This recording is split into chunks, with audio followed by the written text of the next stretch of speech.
Assalamualaikum warahmatullahi wabarakatuh. Perkenalkan, nama saya Selamat Riyadi. Saya merupakan salah satu dosen tetap di program studi Geografi Fakultas Ilmu Sosial dan Ilmu Politik Universitas Lambung Mangkurat. Oke, video ini saya buat untuk melengkapi persyaratan dalam pengajuan sertifikasi dosen pada gelombang 1 yang diselenggarakan oleh Kemendikbudristek pada tahun 2025, yaitu pernyataan diri dosen dalam bentuk unjuk kerja Tridharma Perguruan Tinggi atau PDD UKT-PT dalam bidang pengajaran. Adapun mata kuliah yang akan saya ambil sebagai contoh video pembelajaran adalah mata kuliah Geografi Budaya yang merupakan salah satu mata kuliah yang saya ampuh. Mata kuliah ini nanti akan saya sampaikan dengan metode DIA, Delivery Interaction Assessment. Berikut deskripsi mata kuliah ini.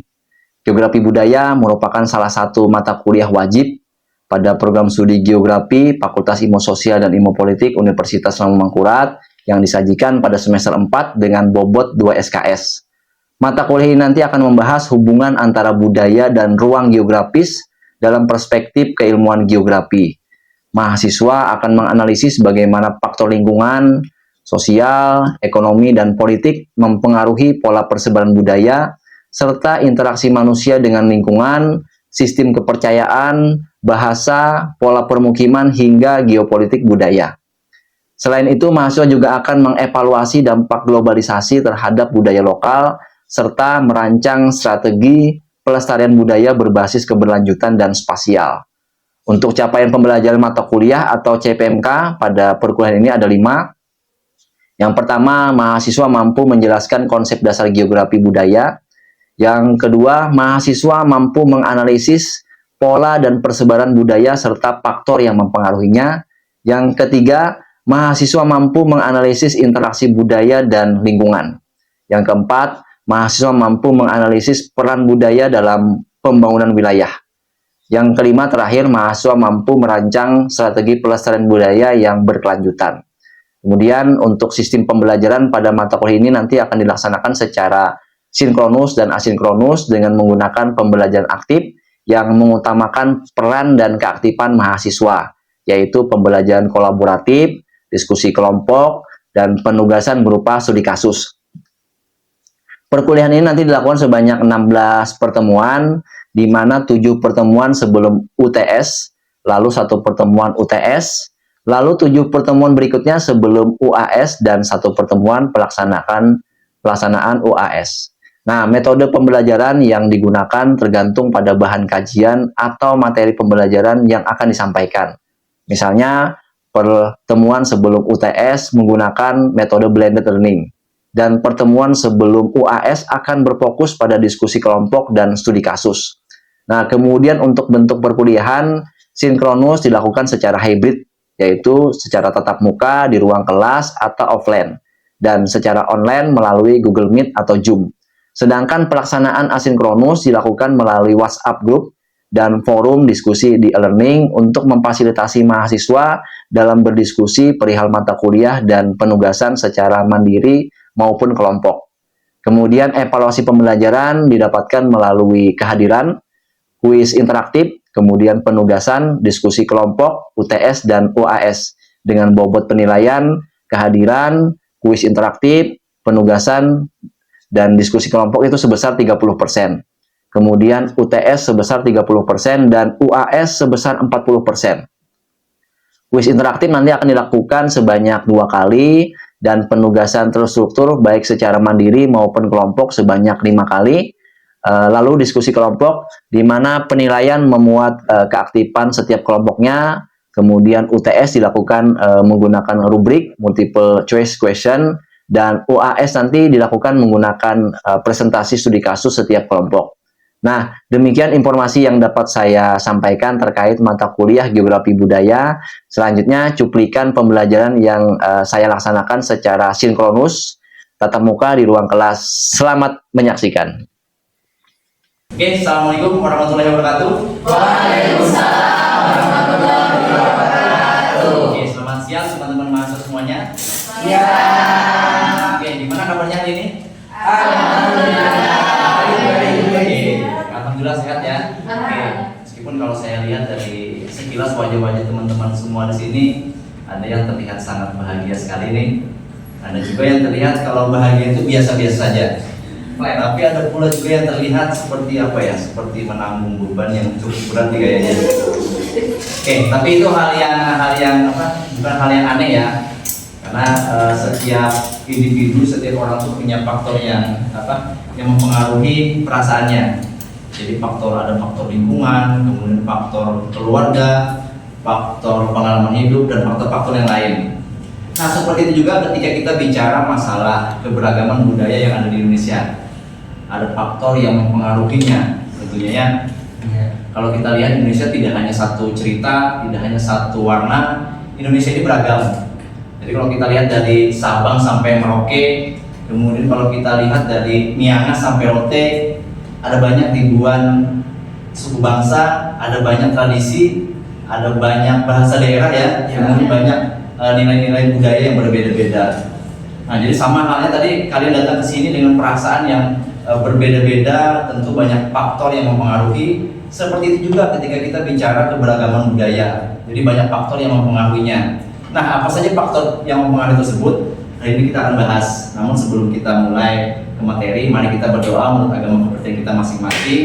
Semoga perkuliahan kita pada hari ini diberikan kemudahan, diberikan kelancaran dan keberkahan. Oke, kita berdoa menurut agama kepercayaan kita masing-masing. Berdoa dimulai. Oke, berdoa selesai. Oke, saya ingin presensi terlebih dahulu. Semua hadir pada hari ini? Hadir. Oke, semua yang tidak perlu saya bacakan. Langsung saja kita pada hari ini ke materi ya. Oke, nah sebelum kita masuk ke materi, seperti biasa kita review singkat dulu materi kita pada pertemuan sebelumnya ya. Ini hari ini kita pertemuan ketiga, berarti kita review pertemuan kedua kemarin ya. Nah, jadi pertemuan kedua kemarin kita bicara masalah konsep dasar geografi budaya. Oke, saya minta dua mungkin perwakilan, satu cowok atau satu cewek untuk menyampaikan. Silahkan siapa bersedia nih? Oke, silahkan Kak Jessica. Berdiri boleh. Baik, sebelumnya perkenalkan, saya Jessica. Saya ingin memberikan review singkat terkait pertemuan sebelumnya terkait konsep geografi budaya. Jadi, geografi budaya ini merupakan cabang geografi yang mempelajari hubungan antara manusia dengan ruang dari sudut pandang, baik sudut pandang budaya, kemudian bahasa, adat, arsitektur, dan juga kepercayaan. Nah, geografi budaya ini tersebar dan terbentuk berdasarkan kondisi geografis suatu wilayah. Oke, good ya. Oke. Satu lagi satu. Nah, oke silakan. Sofi. Baik, sebelumnya perkenalkan nama saya Muhammad Afif Maulana. Di sini saya ingin mereview materi kemarin tentang pertemuan kedua, Pak. Nah, jadi kemarin itu kita juga membahas bahwa budaya itu tidak berdiri sendiri, melainkan selalu dipengaruhi oleh ruang tempat ia tumbuh dan berkembang. Contohnya itu seperti rumah adat. Nah, rumah adat itu bukan hanya bangunan, tapi juga cerminan nilai dan adaptasi masyarakat terhadap lingkungannya, gitu Pak. Oke, good. Oke.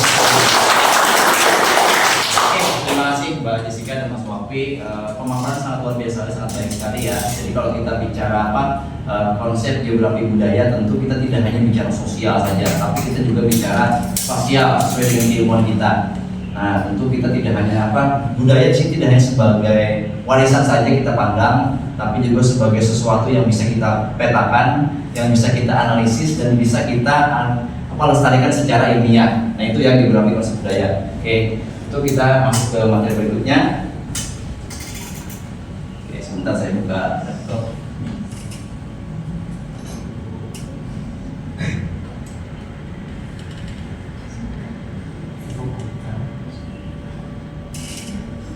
Nah, kalau kemarin sudah kita bicara konsep geografi budaya, hari ini kita akan lebih mendalam lagi. Seperti yang tadi di awal, kita akan bicara faktor-faktor apa saja yang mempengaruhi keberagaman budaya di Indonesia ya. Nah, oke, kali ini kita akan membahas itu. Nah, untuk sub CPMK pada hari ini, nah ini ada satu CPMK yang perlu kita kita di akhir perkuliahan harus dapat, bahwa adalah mahasiswa nanti mampu menganalisis faktor-faktor apa saja yang mempengaruhi keberagaman budaya di Indonesia. Nah, itu ya sub CPM kita yang ingin kita capai pada perkuliahan hari ini. Oke, kemudian sudah nampak di depan kalian ada peta NKRI. Nah, Tadi seperti saya sampaikan, di sini kita akan membatasi, sebenarnya ada banyak faktor yang mempengaruhinya, tapi kita akan bahas 3 faktor saja. Yang pertama adalah faktor letak geografis wilayah. Nah, coba kalian lihat di peta tersebut. Jadi kita ini kan negara kepulauan. Kalau tidak salah, hampir kurang lebih 17.000 pulau yang ada di Indonesia. Kemudian setiap pulau dibatasi oleh laut. Nah, ini menandakan bahwa kita berbeda pula setiap budaya-budaya yang ada di daerahnya. Kenapa? Karena perbedaan tempat tadi. Secara mandiri, kemudian muncullah budaya-budaya yang ada di daerah. Nah, seperti contohnya misalnya gambar rumah adat yang masing-masing ada di daerah. Setiap pulau berbeda. Contohnya di sini, misalnya contoh gambar pertama, rumah apa kira-kira? Paling atas. Kelihatan apa agak? Rumah gadang, betul. Rumah gadang. Nah, rumah gadang ini di Sumatera ya. Rumah gadang salah satu rumah sukunya Minangkabau. Nah, kemudian yang kedua ada rumah Honai, betul. Di sini ada rumah Honai, ini Papua ya. Ada yang pernah ke Papua? Nanti saya ceritakan Papua bagaimana. Kemudian yang ketiga, rumah apung atau rumah apa ini salah satu rumah suku juga di Sulawesi ya. Nah, kemudian juga berkembang di mana-mana, dia suku Bajo. Laut, jadi membangun rumahnya di atas laut langsung. Kemudian yang keempat ada rumah panggung. Panggung bisa, kalau ini rumah betang ya di Kalimantan Tengah. Kalau panggung, nah, kalau panggung juga ada panggung ada beda-beda. Di Kalimantan Selatan ada panggung kita ya. Kemudian di Kalimantan Tengah panggung juga tapi berbeda namanya, rumah betang. Nah, ini suku Dayak. Kemudian ada juga tadi ini rumah panggungnya di Kalimantan Selatan, mas tempat kita. Kemudian yang ke-6, nah ini salah satu rumah suku Bugis Makassar. Nah, rumah. Nah, itu perbedaan-perbedaan muncul karena apa? Karena letak geografis tadi. Nah, menyesuaikan dengan nanti apa? Menyesuaikan dengan bentuk pegunungan, nanti kan daratan rendah, wilayah pesisir, wilayah laut tentu juga akan membedakan masing-masing. Nah, ini baru bentuk rumah nih. Belum nanti kita bicara bahasa, masing-masing daerah pasti beda ya. Jawa, bahasa Banjar, bahasa Bugis, bahasa Sumatera, bahasa Aceh beda-beda. Kenapa? Perbedaan wilayah tadi kita terpisah oleh laut tadi, sehingga tidak sama. Itu salah satu pengaruh faktor yang mempengaruhi keberagaman budaya Indonesia. Nah, itu yang pertama ya. Kemudian yang kedua adalah posisi strategis. Nah, coba kita lihat di peta dunia kita ini diapit oleh 2 benua, benua Asia dan benua Australia. Kemudian kita diapit juga 2 samudra Pasifik dan samudra Hindia. Nah, ini melihat ini kita menjadi sebuah posisi yang strategis. Pertama misalnya dari jalur perdagangan ya. Nah, ini memunculkan banyak, ada namanya disebut dengan asimilasi dan akulturasi budaya. Nah, contohnya di gambar ini gambar salah satu masjid di Kudus. Ini salah satu bentuk akulturasi budaya apa? Hindu Islam, sehingga bentuknya seperti itu ya. Nah, kemudian juga ada gambar Borobudur. Ini salah satu akulturasi budaya juga yang hadir di sini akibat pengaruh Hindu-Buddha ya. Nah, kemudian ada gambar ini di Demak ya. Salah satu masjid juga yang pengaruh sama kurang lebih dengan Kudus tadi. Kemudian ada salah satu tarian Japin, Japin Melayu ya. Salah satu pengaruh juga. Hasil apa tadi? Perdagangan yang masuk dari India, dari Tiongkok, dari Eropa, sehingga apa? Memunculkan yang namanya akulturasi yang kita bahas pada minggu kemarin ya. Oke, yang ketiga itu ada faktor lingkungan ekologis.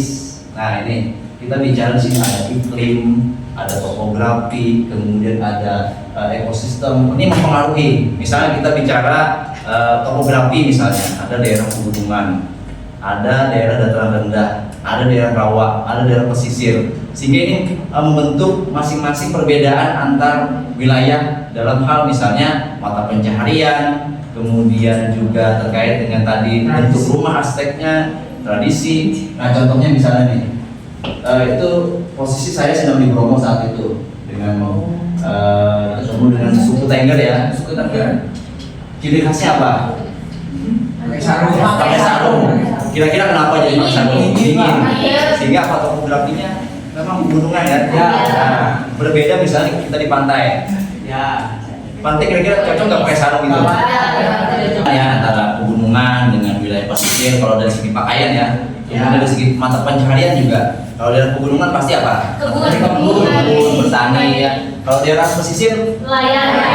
berbeda juga dari segi mata pencaharian. Kemudian cara pertanian juga berbeda. Misalnya di Bali dengan gaya apa biasanya sebutnya terkenalnya? Subak. Oh, sudah. Bisa di Subak ya.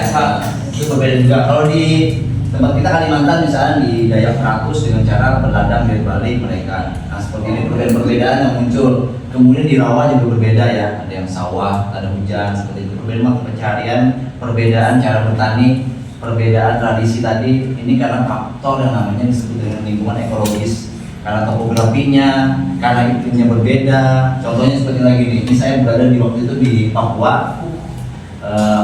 Satu penelitian ya tentang noken Papua juga noken sebuah tradisi Papua yang saat ini sudah di budaya tak benda level sampai UNESCO ya. UNESCO sudah diakui dunia, salah satu budaya dunia yang diakui di Indonesia dan noken. Nah, ini salah satu tradisi budaya juga yang muncul akibat pengaruh lingkungan ekologis karena dia memanfaatkan lingkungannya bahannya dari kayu ya, dari kulit kayu. Tidak seperti mungkin kalau misalnya ada plastik mungkin zaman dulu mungkin bisa plastik ya karena menyesuaikan dengan lingkungan ya otomatis dengan kondisi lingkungannya. Jadi salah satu faktor keberagaman budaya Indonesia adalah lingkungan ekologis. Nah 3 ya, kita cukup 3 aja yang kita bahas pada hari ini. Kemudian, nah coba kalian pikirkan kira-kira dari daerah kalian nih apa yang khas terkait dengan budayanya yang coba kalian kaitkan dengan kondisi geografis tadi yang kita bahas. Oke, silahkan siapa yang bersedia? Saya Pak. Oke, silahkan. Kalau yang saya soroti budaya khas di daerah saya itu adanya pasar terapung. Nah, pasar terapung itu muncul itu dipengaruhi kondisi geografis di daerah saya Pak. Jadi di daerah Banjarmasin itu kan banyak sekali sungai, hingga dia itu dijuluki dengan kota seribu sungai. Nah, jadi adanya sungai itu menjadi pusat segala aktivitas ekonomi, makanya muncullah pasar terapung. Oke, tangan ya. Pas kalian salah satu contoh konkret di daerah kita ya, khususnya Banjarmasin adalah pasar terapung. Jadi salah satu contoh konkret yang adaptasi manusia dengan lingkungan. Karena tadi kita ini adalah wilayah sungai, tentu segala aktivitas kita ini kan di sungai, transportasi, perekonomian, segala sesuatunya. Meskipun sudah ada mulai perubahan nih dengan adanya jalan di darat, kemudian ada jalan di laut, kemudian ada jalan di udara, itu ada perubahan. Tapi yang pasti ini budaya tetap bertahan sampai saat ini kan. Nah, dengan adaptasi tadi ini salah satu faktor geografis yang mempengaruhinya. Nah, berbeda mungkin dengan wilayah lain. Oke, selanjutnya, saya sudah menyiapkan soal, silahkan di scan barcode. Ini soal, silahkan nanti dijawab. Saya mungkin kasih waktu maksimal 5 menit karena soal tidak banyak, kurang lebih ada 3 soal saja. Silahkan kalian jawab, nanti akan saya lihat jawaban seperti apa. Oke, silahkan, saya tunggu.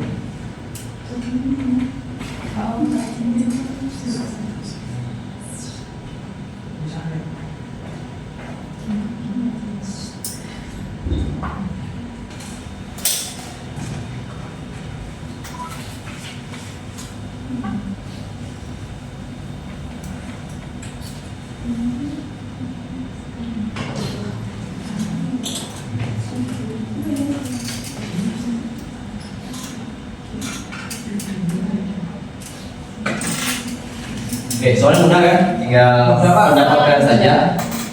Seperti tidak perlu minta bantuan AI, ChatGPT. Ya Pak.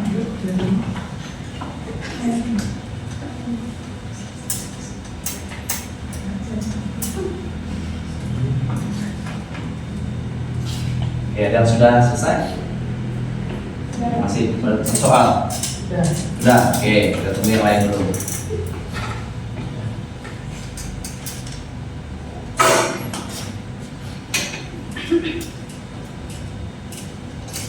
Oke, masih ada waktu, kurang lebih 2 menit.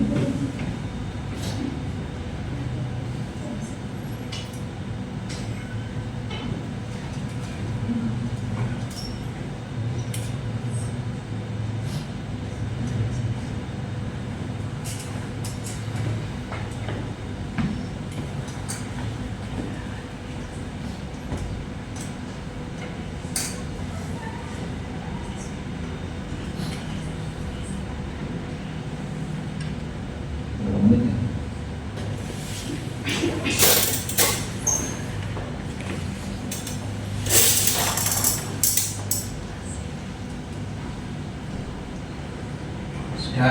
Sudah. Oke.